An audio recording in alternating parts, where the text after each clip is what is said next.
প্রিয় ভিউয়ার্স, রাজধানীতে জামায়াত ইসলাম সহ ৮ দলের যে সমমনা হচ্ছে যে আপনার রাজনৈতিক যে কর্মসূচি ছিল সেটা অলরেডি ইতিমধ্যেই সেখানে জমায়েত হওয়া শুরু হয়েছে এবং পল্টন থেকে শুরু করে এই অঞ্চলটায় অলরেডি জামায়াত ইসলাম সহ বিভিন্ন দল তাদের হচ্ছে জমায়েত করা শুরু করেছেন।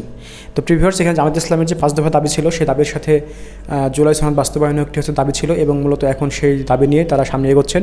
এবং এখানে বলা যায় যে জামায়াত ইসলামের সাথে চরমোনাই পীর থেকে শুরু করে তার সমমনা যে ৮টা দল আছে সেই দলগুলো নিয়ে তারা এখন কার্যক্রম পরিচালনা করছেন।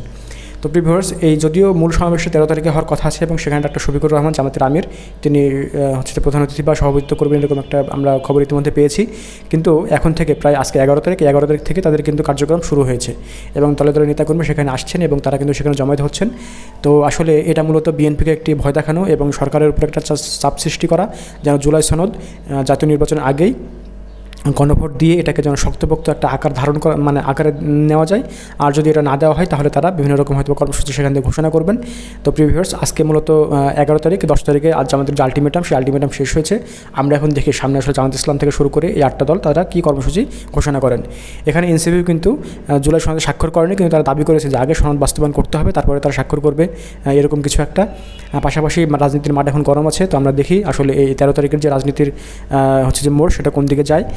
পাশাপাশি জামায়াত ইসলাম যেটা করছে সেটা তাদের সমাবেশ থেকে শুরু করে মাঠের যে রাজনীতি গরম করা সেটা কিন্তু তারা ইতিমধ্যেই অনেক আগে থেকে শুরু করেছে। কিন্তু বিএনপি এদিক থেকে অনেক পিছিয়ে আছে এবং বিএনপিকে তারা কণ্ঠাসা করার চেষ্টা করছে এবং হয়তোবা বিএনপি এই জায়গা থেকে জানি না কীভাবে তারা উত্তরণ করবে, কিন্তু বিএনপিকে মূলত একটা মানকা চিপায় ফেলা হয়েছে এবং জামায়াত ইসলাম কিন্তু সেই জায়গায় তারা শক্তভাবে তাদের অবস্থান দৃঢ় করছে এবং সাথে অন্যান্য দলগুলোকে নিয়েও তারা তাদের কার্যক্রম পরিচালনা করছে। এবং সে জায়গায় কিন্তু আমরা দেখছি যে